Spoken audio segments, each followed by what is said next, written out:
Sejam muito bem-vindos. A Bíblia é um livro constituído da compilação de vários outros textos, os quais encerram grande sabedoria.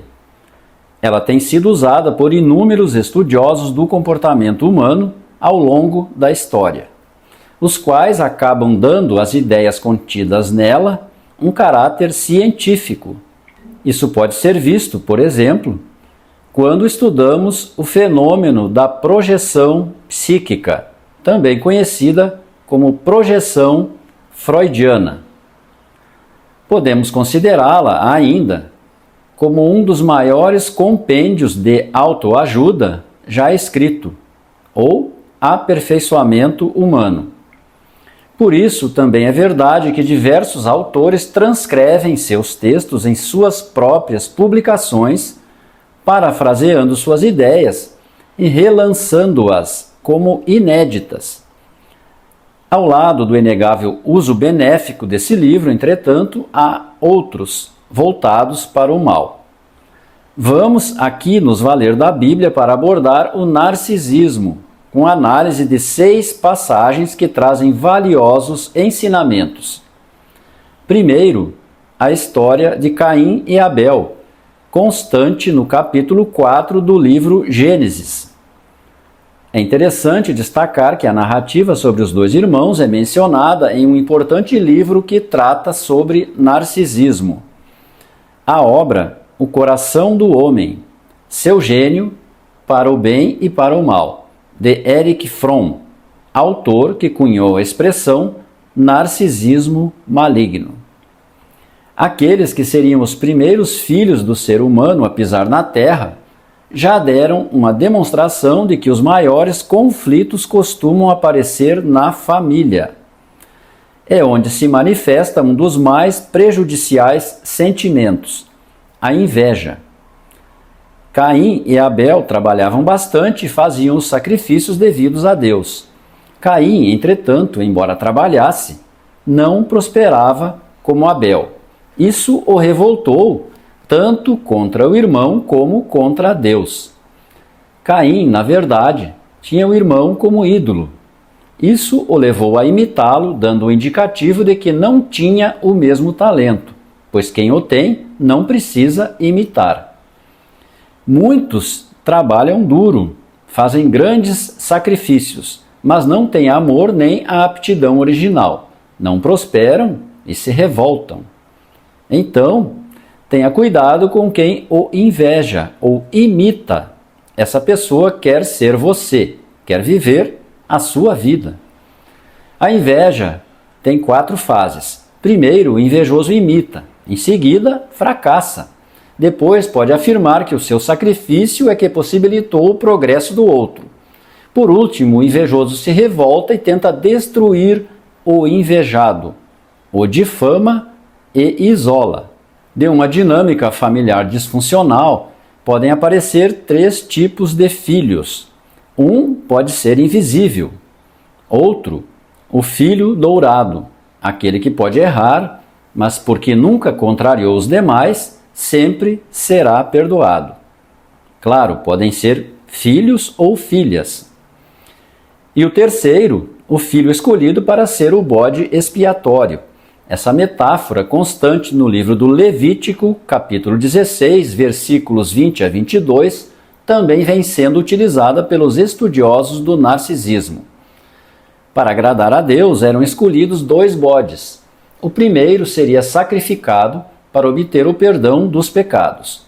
E o segundo, encarregado de levar os pecados para longe, seria deixado no deserto. É o que geralmente acontece com o filho escolhido para ser o bode expiatório. Atribuirão a ele a culpa por todos os pecados da família. Caso ele tenha contribuído, esse passado será apagado. Ele, sob pressão, terá que ir embora.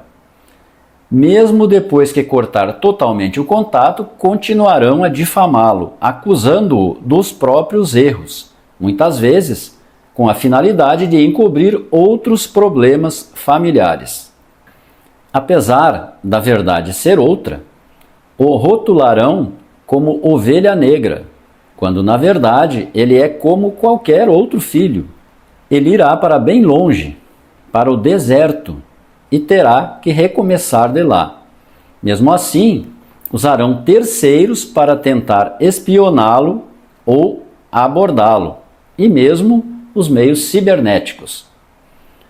Um terceiro ensinamento pode ser colhido do livro de Mateus, capítulo 7, versículos 3 a 5, e Lucas, capítulo 6, versículos 41 a 42, onde está escrito que você fala do cisco que está no olho do outro, mas não percebe a trave que está no seu.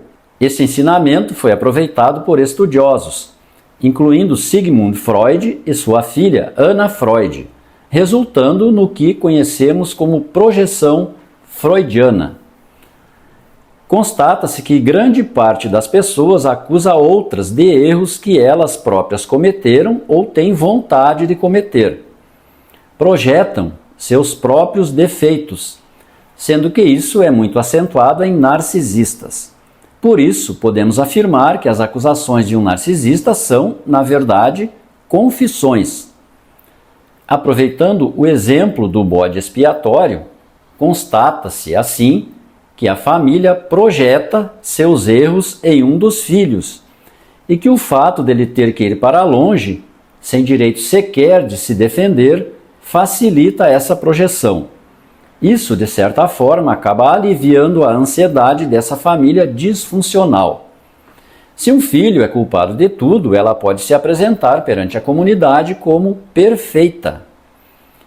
Quando o filho, bode expiatório, tentar se reaproximar, não adianta ele tentar dialogar com argumentos razoáveis.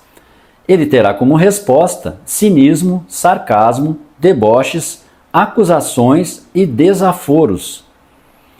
Essa família invejosa e rancorosa jamais admitirá o que há em seu próprio olho. Como as agressões do grupo familiar são constantes, mas dissimuladas, ficará a imagem de que o filho bode expiatório não foi expulso, e sim que ele abandonou os parentes por ser egoísta e não ter sentimentos. Um dado alarmante é que pesquisas indicam que atualmente nos Estados Unidos, 1 em cada 4 filhos estabelecem não contato com parentes. A quarta lição é referente à parábola do bom samaritano, bastante conhecida, que está no Evangelho de Lucas, capítulo 10, versículos 25 a 37. Um homem foi assaltado e ficou caído à beira da estrada. Por lá passou um homem da lei, uma pessoa religiosa e sábia, que não ajudou a vítima. Veio então um samaritano, uma pessoa comum, que cuidou dos ferimentos e a abrigou em uma hospedaria, declarando que voltaria para complementar o pagamento. Existem aí 3 ensinamentos. Um sobre os falsos religiosos e falsos moralistas, que não ajudam a quem precisa. Outro sobre empatia, levando uma pessoa simples a colocar-se no lugar do outro. E um terceiro, que às vezes não é bem percebido, que é sobre julgamento. O samaritano foi genuinamente caridoso, não perguntou nada sobre os erros do passado da vítima, não a julgou e não inverteu a culpa, como muitos fariam. Não a depreciou nem a atormentou. Esse terceiro aspecto é o que se vê comumente quando uma vítima de abuso narcisista se queixa ou pede ajuda. As pessoas, muitas vezes, não sabem ouvir. Colocam a culpa nela, agravando muitas vezes o sofrimento, chegando a declarar que você não deveria ter deixado chegar a esse ponto. Ou, se fosse comigo, seria diferente. Devido à avidez em emitir julgamentos, muitas pessoas, inclusive familiares, vão ajudar, mas acabam, no final, fazendo da vítima um inimigo.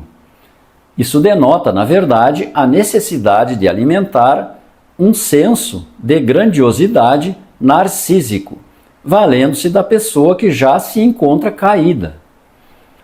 No quinto ponto, trazemos o alerta sobre os falsos profetas. No Antigo Testamento, Jeremias, capítulo 23, e Ezequiel, capítulo 13, há a condenação dos profetas que usam mensagens falsas para enganar o povo. No Novo Testamento, Mateus, capítulo 7, versículo 15, e Pedro, capítulo 2, versículos 1 a 3, há o alerta sobre o perigo de falsos profetas que promovem heresias. A elevada quantidade de páginas da Bíblia Sagrada costuma afastar os populares de sua leitura. Além disso, as Bíblias mais tradicionais mantêm textos que carecem de interpretação, dificultada pelo fato dos textos originais terem sido escritos em línguas antigas. Esses fatores facilitam, em alguns casos, interpretações criadas por manipuladores. A Bíblia, assim, por vezes, é um instrumento de conquista de poder.